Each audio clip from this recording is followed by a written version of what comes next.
Un final lejos del glamour que una mujer tan poderosa supo sostener durante tanto tiempo.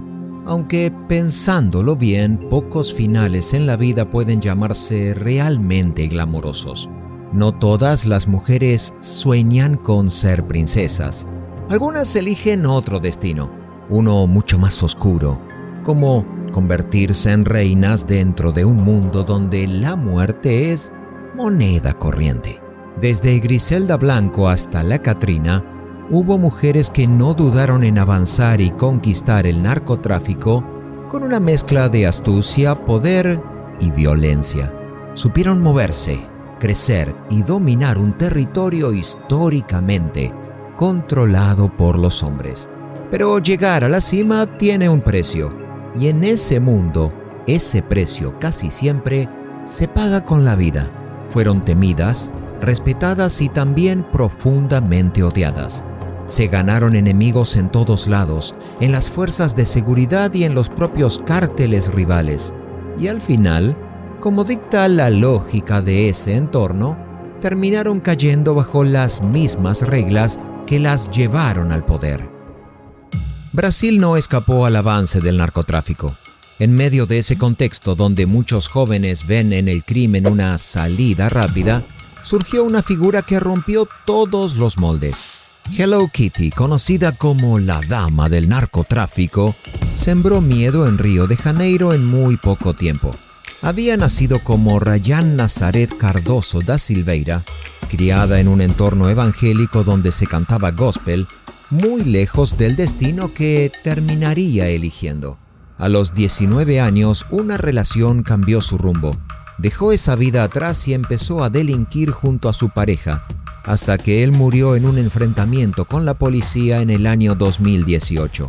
Lejos de detenerse, ella profundizó ese camino y se trasladó a la favela do Sabão, donde construyó su reputación con robos, secuestros y muchísima violencia. Su crecimiento llamó la atención de figuras mayores del crimen y fue reclutada por Alessandro Luis Vieira Moura, conocido como 20 años, líder del Comando Vermelho. Dentro de esa estructura consolidó su poder, adoptó el nombre de Hello Kitty y empezó a mostrar su vida armada y violenta en las redes sociales. Con apenas 22 años ya era muy temida. Homicidios, enfrentamientos y ataques a bandas rivales la convirtieron en la mano derecha de su mentor y en una figura casi legendaria dentro de las favelas. La policía, la buscaba intensamente y su imagen circulaba por todo Río. Cambiaba de apariencia constantemente para evitar ser capturada. Pero el 15 de julio del año 2021, una denuncia anónima llevó a las fuerzas de seguridad hasta una vivienda donde se encontraba junto a 20 años y otro cómplice. Ese día enfrentó a la policía y murió en el operativo, al igual que su mentor. Quedaron dudas sobre quién la entregó, ya que la recompensa que se había ofrecido parecía mínima frente al riesgo que eso implicaba. Aún así, su caída fue celebrada tanto por las autoridades como por sus enemigos, marcando el final de una de las figuras más temidas del narcotráfico en todo el Brasil. Arreglarse, maquillarse, posar para una foto y salir a quitar una vida. Así se mostraba Mixi Padilla, conocida como La Tilina, una sicaria que convirtió las redes sociales en parte de su identidad criminal. Tenía miles de seguidores en TikTok, donde subía videos exhibiendo armas de altísimo calibre y las siglas del Cártel del Golfo. Esta organización, una de las más antiguas de México, se formó en Tamaulipas y con el tiempo se transformó en una de las estructuras más violentas del narcotráfico, marcada por guerras internas y múltiples facciones enfrentadas. Dentro de ese mundo, Mixi encontró su lugar en los Metros, una de las divisiones del cártel, y más específicamente en Los Tilines, el grupo liderado por Iván El Tilín Segura, quien además era su pareja. En esa célula, donde también operaban mujeres, la combinación de violencia, estrategia y engaño se volvió una herramienta clave. Mixi no solo destacaba por su presencia en redes, sino por su ferocidad.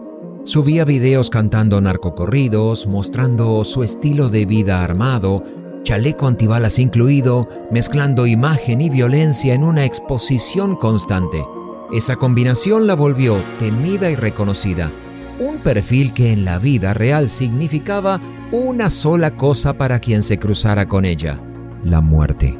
El 29 de marzo del año 2022 publicó un video como tantos otros, armada, preparada, con música de fondo. Ese video fue el último, porque ese mismo día viajaba en una camioneta junto a Tilín y otros miembros del grupo cuando se cruzaron con un convoy del ejército mexicano en Miguel Alemán, Tamaulipas. Al ser identificados y notar que estaban armados, los militares simplemente abrieron fuego. La persecución terminó en una rotonda conocida como la Frontera Chica, donde la camioneta perdió el control y se estrelló contra un local de billar. Los disparos no se detuvieron. En medio del caos, una comunicación sí quedó registrada. Gritos desesperados pidiendo ayuda, alertando que estaban siendo atacados, que ya había heridos. Un último sonido, concretamente un gemido. Era Mixi Padilla, la misma que minutos antes se mostraba armada y segura en redes, terminaba su historia dentro de esa camioneta, con el chaleco puesto, en el mismo mundo que eligió y que finalmente la consumió. Con un baño de sangre, el nombre de La Catrina empezó a resonar con fuerza en el mundo del narcotráfico. No se trataba de la figura del folclore mexicano, sino de María Guadalupe López Esquivel, la mujer señalada como líder del ataque que terminó con la vida de 13 policías estatales el 14 de octubre de 2019 en Aguililla, Michoacán. Antes de ese nombre y obviamente de esa fama, había sido una joven muy distinta. Era hija de un ganadero y una ama de casa. Creció en Tecaltepec, donde era recordada como una buena estudiante, con calificaciones altas y un perfil que no hacía imaginar el camino que tomaría. Pero con el tiempo ese rumbo cambió. La vida escolar dejó de interesarle y empezó a inclinarse por las fiestas y las malas compañías. En 2017 conoció a un hombre vinculado al crimen. Se enamoró y decidió seguirlo. Ese paso la llevó a Aguililla, donde se integró al cártel Jalisco Nueva Generación, bajo el mando de Miguel Fernández, conocido como M2, cercano a Nemesio Segura Cervantes. Dentro de la organización creció muy rápido. Se ganó una reputación de sicaria feroz, fría al momento de ejecutar. Al mismo tiempo, su imagen también empezó a circular en las redes sociales, donde posaba con armas, algunas de ellas modificadas, mezclando estética y violencia en una exposición constante. Era devota de San La Muerte, a quien llevaba tatuada, y de esa creencia tomó el apodo de La Catrina, un nombre que adoptó como identidad dentro de ese mundo. El día del ataque en Aguililla, su rol fue clave. Encabezó la emboscada y, según los registros, se la escuchó coordinando acciones por radio, siguiendo órdenes de M2 y organizando la colocación de mensajes amenazantes. Contaba además con una gran red de informantes, los llamados halcones, que le proporcionaban información en tiempo real sobre los movimientos que hacían las fuerzas de seguridad. Ese hecho la puso en el centro de todo. Su nombre pasó a ser uno de los principales objetivos que se habían planteado las autoridades. Meses después, una denuncia anónima permitió ubicar la casa donde se escondía. En enero del año 2020 fue localizada y enfrentó a las fuerzas del ejército mexicano. El operativo terminó con su vida. Sus últimos momentos quedaron registrados. Herida, de rodillas, intentaba resistir mientras la asistían a la espera de un traslado que nunca llegó a tiempo. Y allí terminó su historia, en el mismo mundo que eligió y que finalmente la alcanzó. Desde la aparición del cártel Santa Rosa de Lima en 2014, Guanajuato se transformó en uno de los estados más violentos de México. Bajo el mando de José Antonio Yepes Ortiz, el Marro, el grupo creció desde el robo de combustible hasta convertirse en una estructura capaz de disputar territorio al cártel Jalisco Nueva Generación, desatando de esta forma una guerra brutal. Dentro de ese círculo, la familia era clave, y entre todos, una figura empezó a destacarse: Karen Lisbeth Yepes Ortiz, inteligente, calculadora, firme en sus decisiones, y además se ganó el respeto del grupo y un apodo que lo decía todo. La llamaban la señora. En medio de ese contexto se enamoró de uno de los hombres de confianza del cártel, conocido como el Calamaro, y en plena guerra decidieron casarse. El 11 de enero de 2020, en una iglesia de Celaya, Karen, vestida de blanco, estaba en el altar cuando un convoy armado irrumpió y abrió fuego. El objetivo era El Marro. El ataque dejó 2 muertos. Según los testigos, los novios. El vestido blanco quedó manchado de rojo. Meses después, en agosto, El Marro fue capturado. El cártel quedó debilitado y el control pasó a su hermano, el Rudy, quien intentó sostener la estructura con nuevas alianzas. Pero su detención en noviembre del año 2022 pareció marcar el final del grupo. Sin embargo, no fue así. En poco tiempo, la violencia volvió con mucha más fuerza. Ataques, asesinatos y bloqueos sacudieron la región. La masacre de Salvatierra, donde un grupo armado asesinó a 12 jóvenes, volvió a poner al cártel Santa Rosa de Lima en el centro de todo. Entonces surgió una simple pregunta: ¿quién estaba detrás de este resurgimiento? En el año 2023, tras la filtración conocida como Guacamaya Leaks, informes del ejército nombraron a alguien inesperado: Karen Yepes Ortiz. Según esas versiones, la señora no habría muerto el día de su boda. Se hablaba de una figura que, en silencio, reconstruyó poder y tejió nuevas alianzas para enfrentar nuevamente al cártel rival. La duda, hasta el día de hoy, sigue abierta. Si sobrevivió, si volvió, o si alguien más se está haciendo pasar por ella y ocupa su lugar. Lo cierto es que en la última década la presencia de mujeres dentro de los cárteles creció de forma notable. En ese contexto apareció un grupo que llamó la atención por su composición y su forma de operar. Un comando integrado únicamente por mujeres, conocido como el Cártel de las Flacas. Eran jóvenes, delgadas, de apariencia discreta, con el cabello recogido y lentes oscuros. Esa imagen, que podríamos decir casi inocente, les permitía moverse sin levantar sospechas. Pero detrás de esa fachada estaban muy armadas y muy entrenadas para ejecutar con precisión. Jocelyn Alejandra Niño fue una de ellas. Formó parte de esta célula ligada a los Ciclones, una facción del Cártel del Golfo, operando en el norte de Tamaulipas. Su apariencia le valió el apodo de La Flaca, una figura que además evocaba la devoción por San la Muerte, tan presente en este entorno. Su nombre comenzó a circular en enero de 2015, cuando una fotografía suya apareció en el foro Valor por Tamaulipas. En la imagen se la veía en una habitación humilde, sonriendo y sosteniendo un arma de alto calibre. Esa mezcla de juventud y violencia obviamente llamó la atención, pero a la vez la expuso. A partir de ese momento, la Flaca dejó de ser anónima y se convirtió en un objetivo. Poco tiempo después, entre el 12 y 13 de abril del año 2015, fue capturada cerca del Río Bravo por miembros de Los Metros, una facción rival, y la ejecución fue inmediata. Un día más tarde, su cuerpo apareció en el puente fronterizo que une Matamoros y Brownsville, dentro de una hielera, junto a otros restos y un mensaje firmado por el grupo que la había asesinado.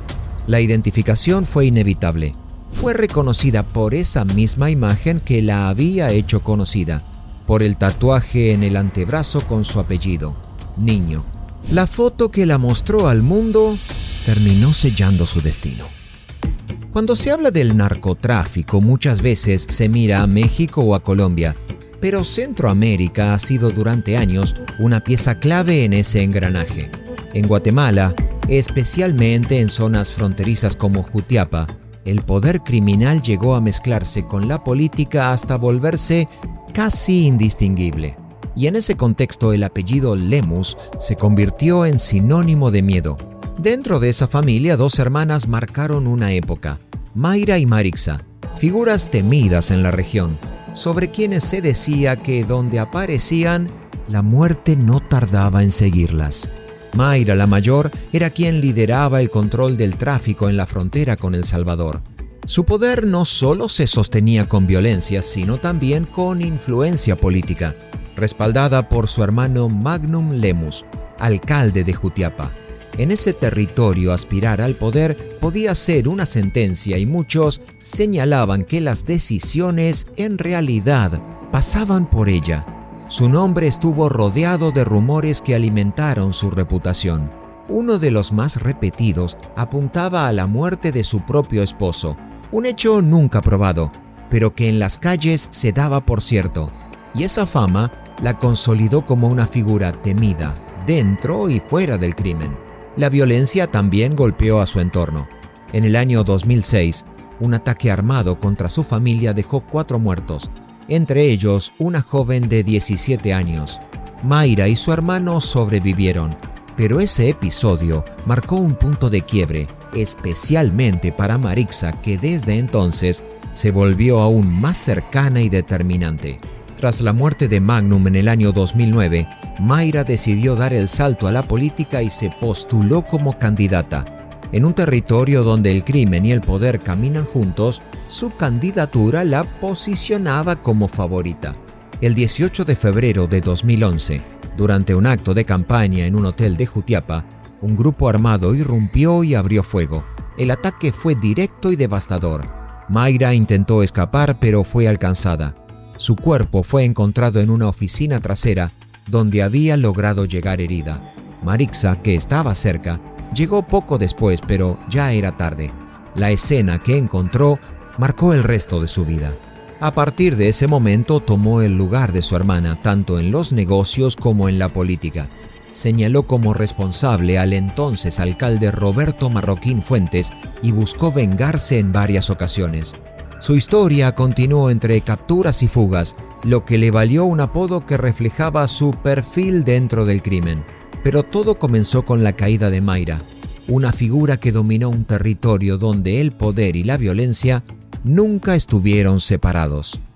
El mundo del narcotráfico suele imaginarse como territorio exclusivo de los hombres, pero estas mujeres demostraron todo lo contrario. Desde sicarias hasta líderes, todas dejaron una marca construida con violencia, poder y decisiones extremas. Enfrentaron a los enemigos de todo tipo, fuerzas de seguridad, mafias rivales y traiciones internas. Y aunque alcanzaron niveles de poder impensados, el final fue el mismo. En ese mundo nadie se retira, y todas, tarde o temprano, terminan pagando bajo sus propias reglas.